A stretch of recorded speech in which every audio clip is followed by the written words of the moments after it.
Hi, my name is Rod Cleef, and I'm the host of the Lifetime Cash Flow Through Real Estate Investing podcast. And every week I interview multifamily rock stars, and we talk about how they've built incredible wealth for themselves and their families through multifamily properties. So hit the like and subscribe buttons to get notified every Monday when a new episode comes out. Let's get to it. Welcome to another edition of How to Build Lifetime Cash Flow Through Real Estate Investing. I'm Rod Cleef, and I'm thrilled you're here. And I know you're going to get great value from the gentleman I'm interviewing today. His name's Marcin, and he's in 1,500 doors across the country.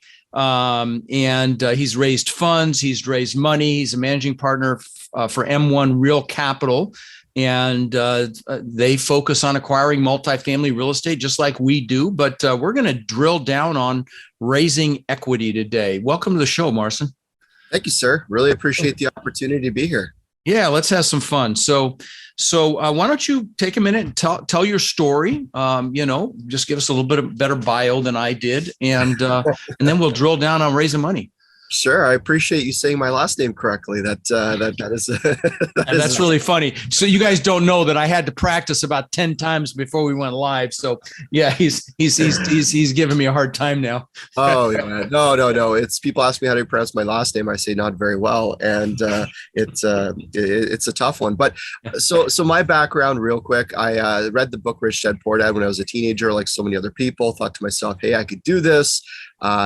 19 years old, I begged and pleaded my way to work at a real estate brokerage. And the only thing that they could let me do is carry the for sale sign. So literally that's what I did. Got into good graces with a few realtors.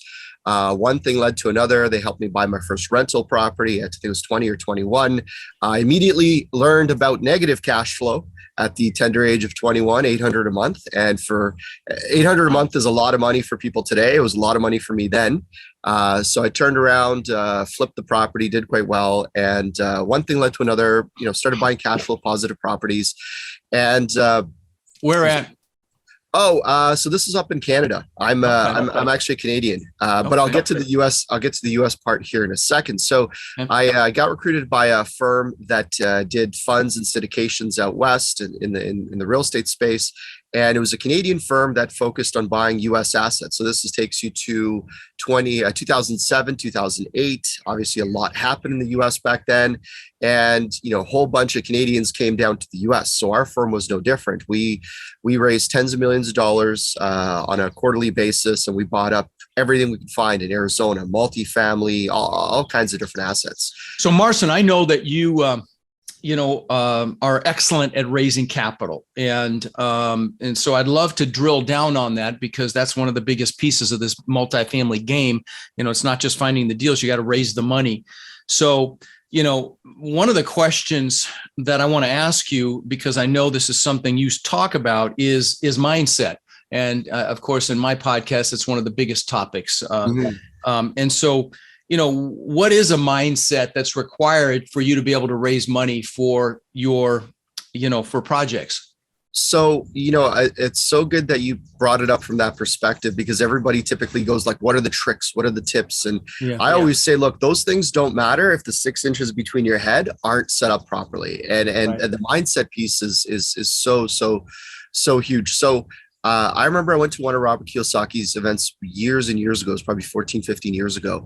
And he introduced me to a concept called be, do, have. And I'm sure I think I've heard you talk about it. I've seen it out before. And ultimately, no, go ahead. No, I haven't talked about it. No, it sounds good, but no, please elaborate. Okay, so be, do, have is a concept that the best way to explain it is in the context of you've got the victim, the worker, and the winner. And the victim doesn't look at be, do, have. They look at have, do, and be. So they think to themselves, oh, well, when I have the support, when I have the resources, when I have the deals, then I can go out and do the things that I need to do, and then I can be happy.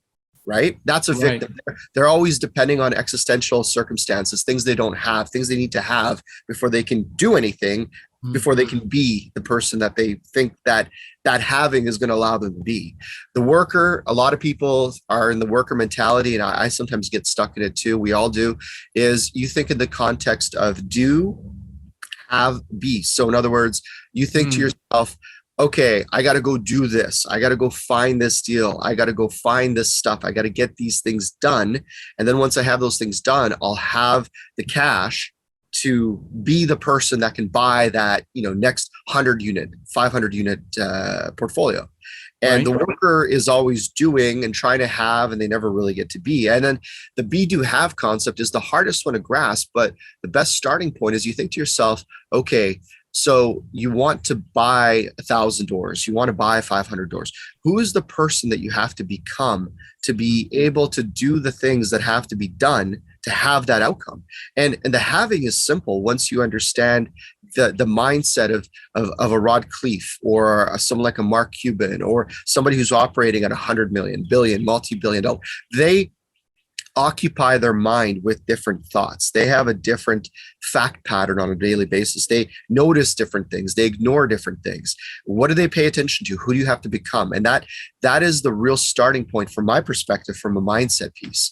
Every time I've gone from the first $100,000 to $1 million, from million to 10, 10 to 20, 20 to X, you have to become someone else. And the first thing is to actually think to yourself, what is an example of somebody that can emulate that person? Who can you emulate? That's why the boot camps and the trainings that you do, and some of the other people that are operating at a level are powerful, because you can be part of that person's world and you can see how they conduct themselves, how they speak, what they focus on, because that's the roadmap. Then you'll know what to do after, and the having, well, that's the outcome. No, I really appreciate you explaining that, because I had not heard that before. If I had, I'd forgotten. But that is actually what I do at my boot camps, believe it or not, because one of the first things we do there is a goal setting session on steroids. Literally the first thing is, how the heck are you going to get anything if you don't know what it is? Okay. And what you want with clarity and why you want it. But then the last thing we do is I have each person describe who they have to become to achieve those goals. Okay. So, because the person that got there is not the person that's going to go buy 1,000 doors.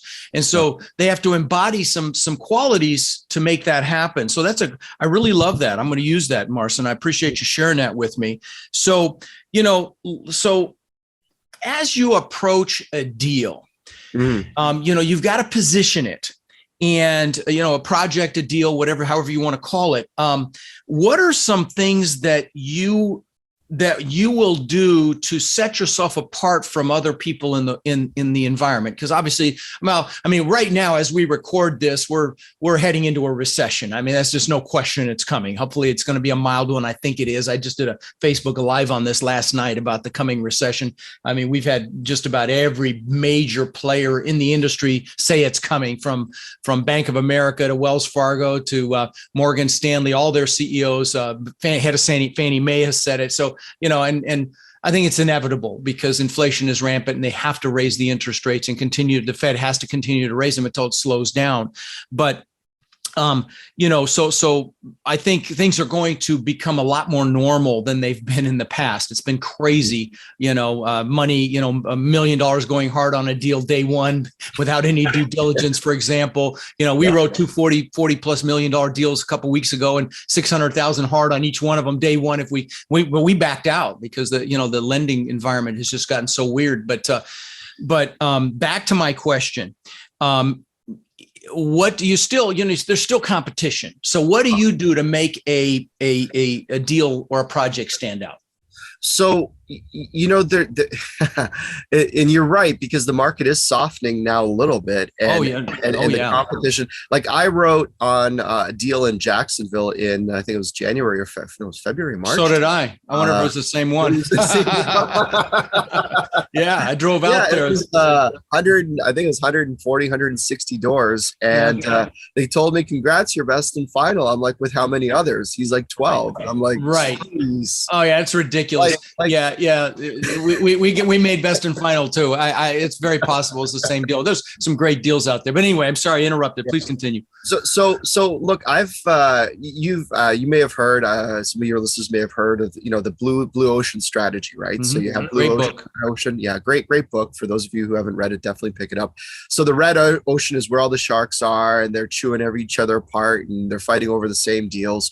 Blue ocean, obviously you swim where no one is. And what I've done recently recently is I actually just launched a new fund where we're actually focusing on slightly smaller assets that we can go in all cash.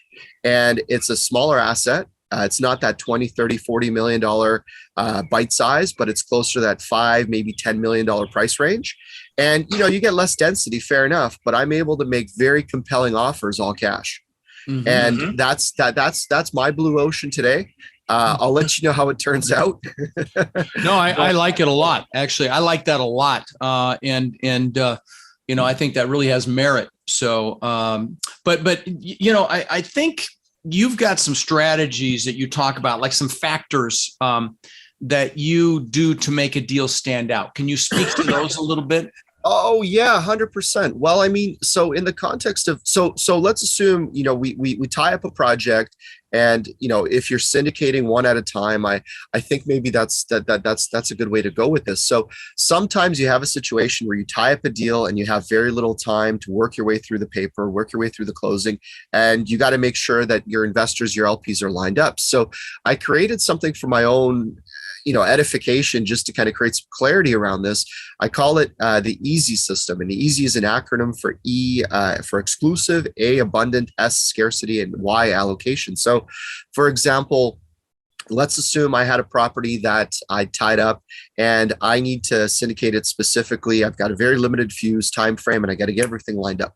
Great. So the biggest mistake that I see syndicators make is that they talk to investors in terms that they think they would understand. They talk about going in cap rates, coming out cap rates. They talk about these terms that people don't typically internalize, whereas the everyday investor that can write a check for 250 or 150 grand, the dentist, the doctor, the business owner, if you tell them, rather than going in cap rate, you tell them, look, the appraisal came in at X, we thought it would be Y. There's a benefit there potentially of $500,000 right out of the gate. We also got, a tax deferral from the city. We're on the buildings on the corner of Main and Main. It's right across the street from the VA office.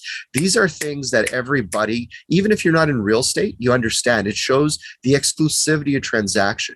Don't tell me about price per square foot, because if I'm a plumber that runs a business, I don't know what price per square foot is. But I do understand if there's $300 a month in the rent. I may not know what cash on cash is, but I do understand that, you can increase the value by 20% by doing X, Y, Z. Like you got to simplify it. Think about 3 or 4 things that makes your deal exclusive. Instead of a cash on cash, would you maybe do a multiple? Okay. Great point, Rod. So I always talk about everything in the context of an equity multiple. Whenever somebody asks me what's the projection, I say, look, my goal is to create X equity multiple over X period of time. And that's a combination of cash flow, mortgage pay down, and appreciation. And I bundle it up because it's really easy to be able to say X turns into Y, Y turns into Z. And of course, you don't want to complicate it. And again, if you're dealing with accredited investors or sophisticated investors, they typically, in my experience, don't need the cash flow. They're mostly looking for the gains anyway. So it's not like they're waiting for that quarterly check anyway. They just want the outcome. Interesting. Okay.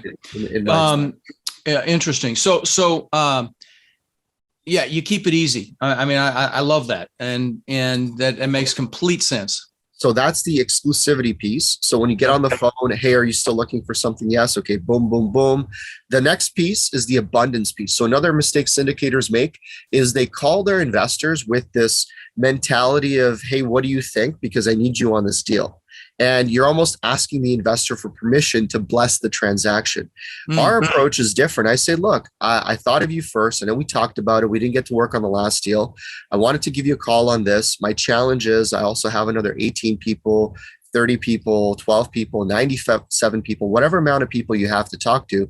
But I did want to call you first. And the implication is that I'm doing this anyway. I'd like you to come along with me.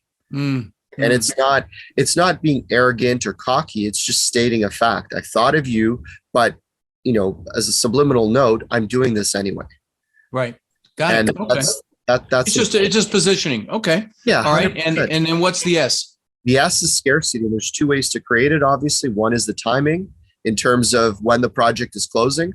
By the way, I know most people definitely have realized this after a few deals, is the closing date for the project is not the closing date for when you ask for the money. So I always make sure they know the closing. And scarcity, I always let them know about the allocation. I let them know, look, we have $1 million left.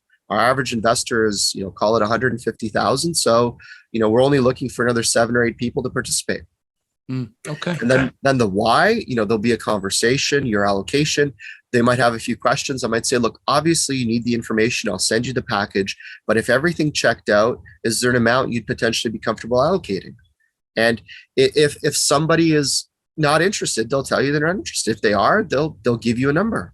Obviously, you verify their accreditation or whatever rules you're following by, but the EASY is a quick way to re-engage in a conversation with a potential investor that you may have not had a deal for when you first met them 3 months or 3 years ago. Right. Very nice. Very nice. So let's talk about deal structure for a minute. Sure. How do you structure a deal to attract more high net worth investors? Well, high net worth investors are typically fee sensitive as much as deal term sensitive. So sophisticated investors will look at cute language in agreement. I call it cute language. So they typically will look for deals where they're part of the deal in perpetuity. I know there's some syndications where, once you refinance or you recapitalize, the investors are out. That's more like debt, honestly.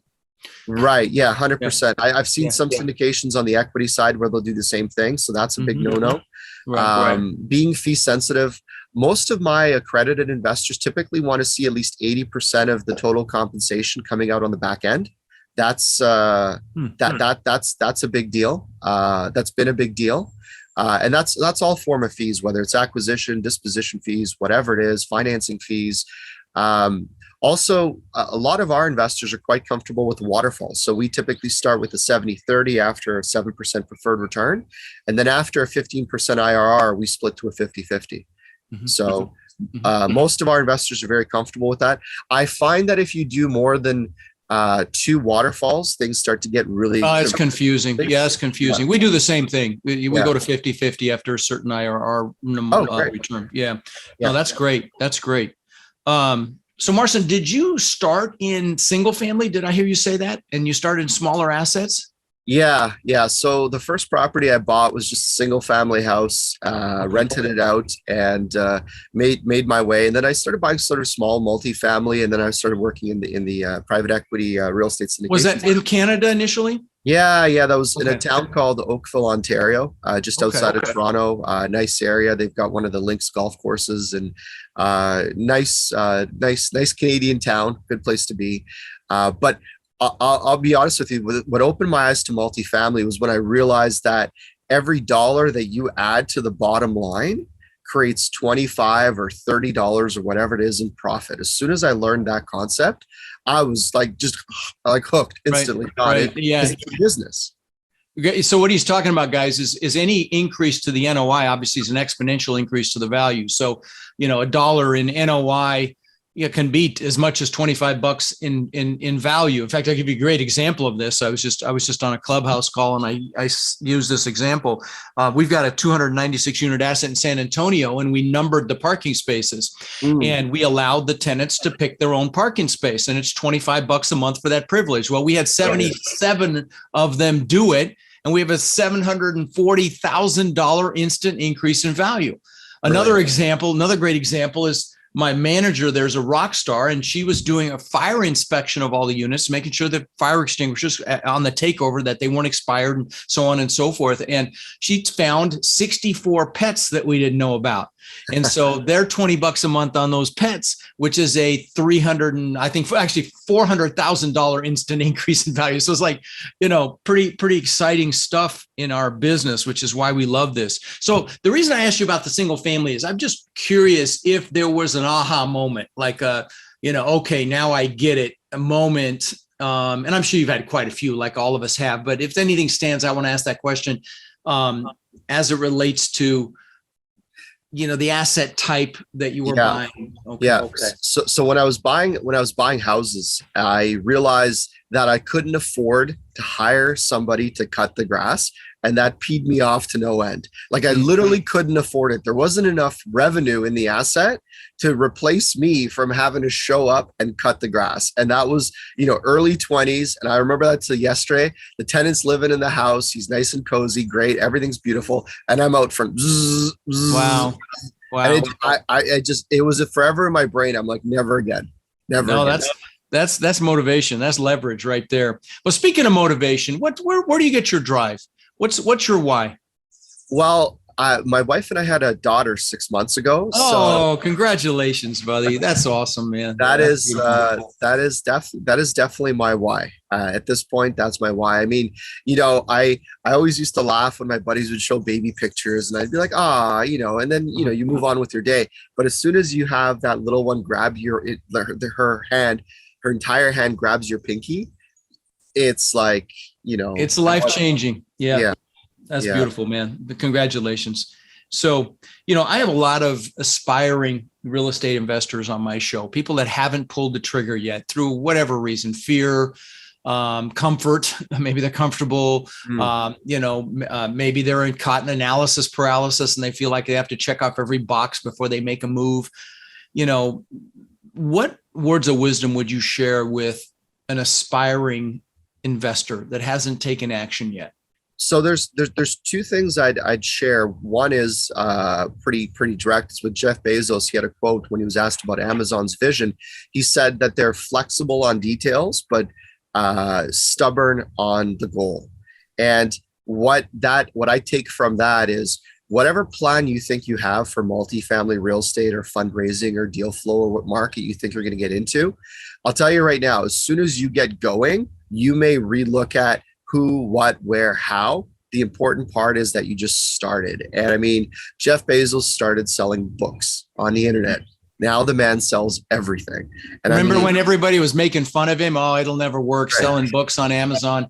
And now, he fights Elon for the richest man in the world. And I think ultimately Jeff will eclipse Elon just because his model is just so incredible. I mean, I where can you go? And, I could buy, anything I'm within my eyesight within about 30 seconds. I mean, it just, the people that add the most value in this world are the most successful. And that's a great example. What's some of the best advice you've ever received? It can be a personal nature, it can be business. If anything jumps out at you, I didn't prepare you for these.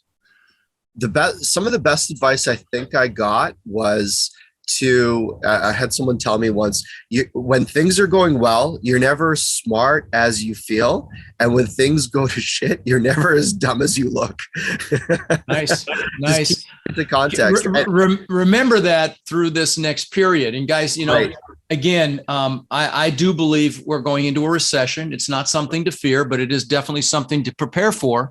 And so, how I'm preparing is I'm pre-framing my investors as it relates to equity raising to let them know we're getting ready and that there's going to be incredible opportunities. So to mitigate the potential fear that's going to happen, because you know what the media is going to do. They're going to, oh my God, the sky is falling. Real estate will never come back. It'll be 10 years before it comes back. And just remember, they're not there to inform us. They're there to startle us, scare us, or it's just blatant BS. It's fake. But, just remember that. And I would encourage you to talk to your investors and let them know that, we feel it's going to be incredible opportunity. And there's exponential opportunities when there's a downturn. At the very least, if it's a mild one, as I suspect, it'll just get back to normal where there'll be 30-day due diligence and brokers will actually call you back. And, there won't be 12 people in a best and final. There'll be some normalcy, but I do think there's going to be some opportunity. There've been some super aggressive purchases made over these last couple of years. And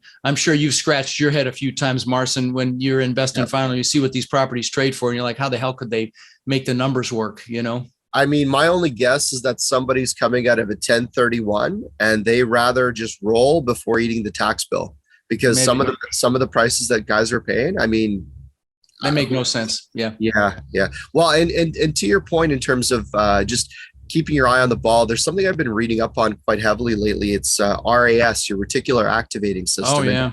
And for me, when I started reading up on that, it changed my perspective of the whole concept of mindset and manifestation. Because, if you're focusing on the things you focus on, your brain will give you. So if you focus on the fact that there's no opportunities, no deals, there's a recession coming, then you're right. Your brain's going to go, okay, well, those are the things we're going to notice. And then those are the things you'll pick up from the media, the news, the TV, whatever it is.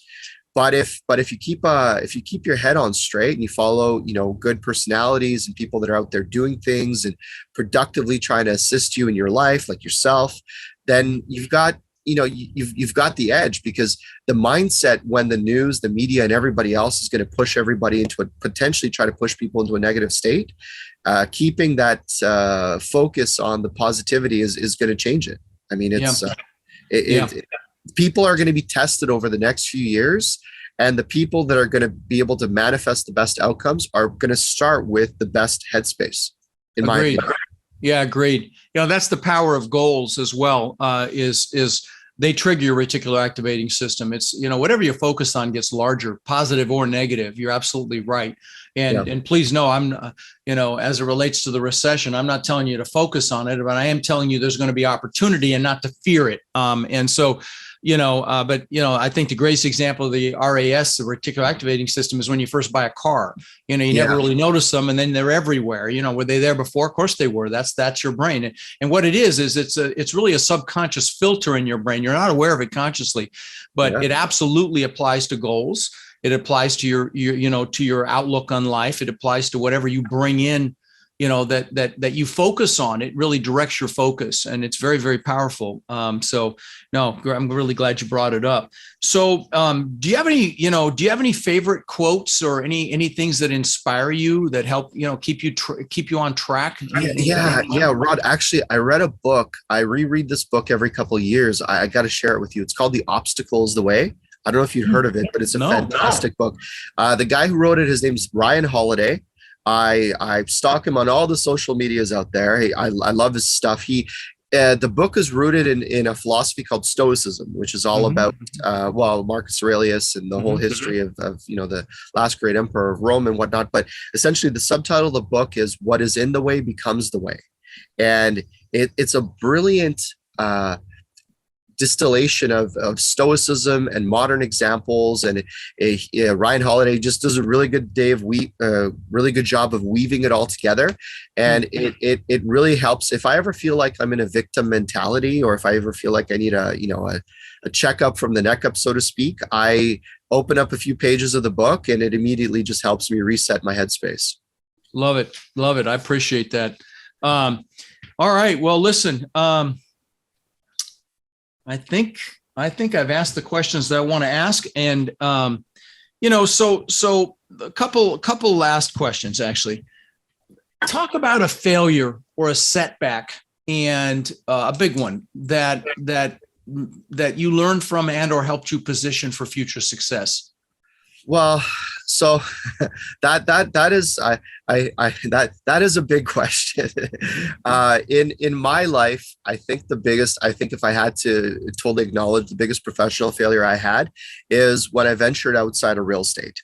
Mm-hmm. So I ventured outside of real estate. I tried to build a business that I wasn't as familiar with in the consumer services business, because I saw the exponential potential. So the one thing about real estate is, we all know it's great, it's fantastic, but historically, pre-COVID, it's a fairly slow moving asset class. You don't have the 10, 20, 30% year over year growth that we've seen.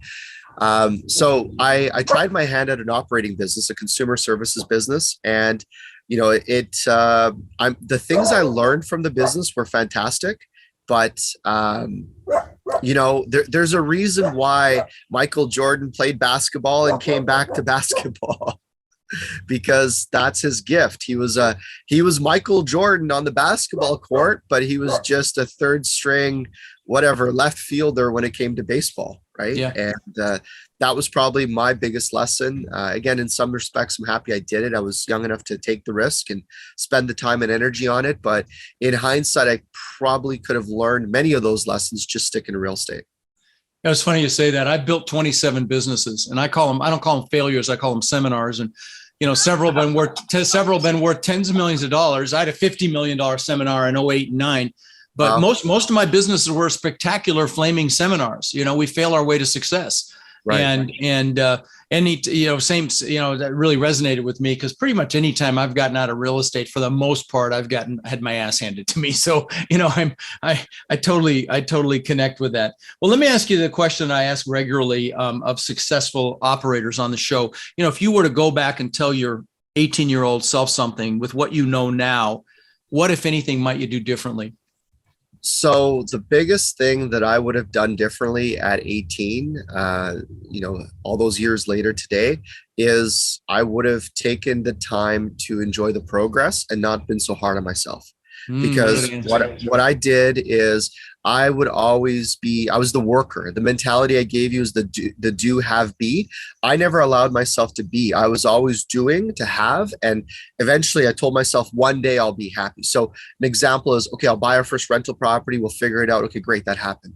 Then I'll buy the next one. Then, okay, but after this, then I'll be happy. Okay. Then when I'm, financially independent, then I'll be happy. Okay. But then after that, then so it was like, I don't even remember my 20s, Rod. Like, I don't remember them. Like and it's not, a negative. Totally get it.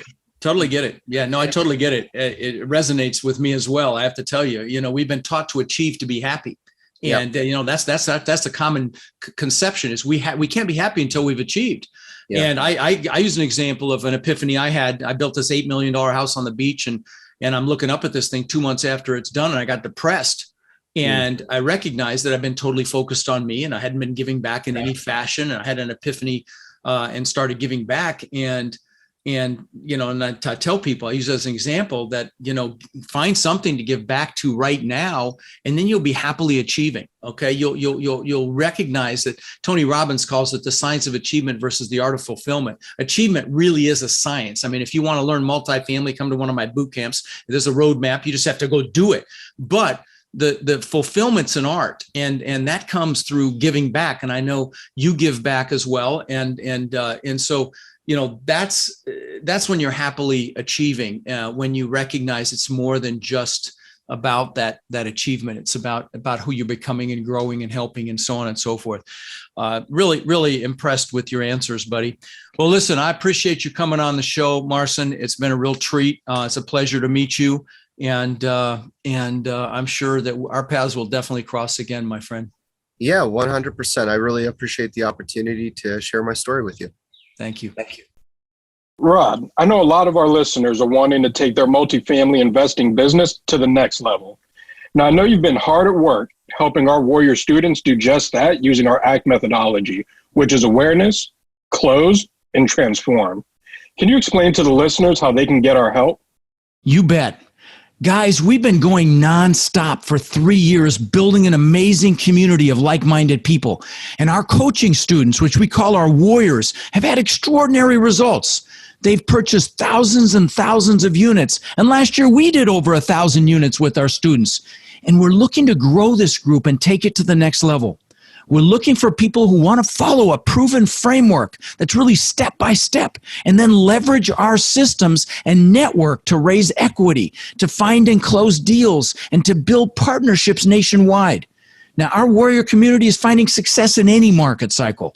So if you're interested in finding out more about how you can become more of our incredible network and take advantage of the incredible opportunities that are coming very soon, apply to work with us at mentorwithrod.com or text CRUSH to 72345, and we'll set up a call so you can check us out and we can check you out. That's mentorwithrod.com or text CRUSH to 72345.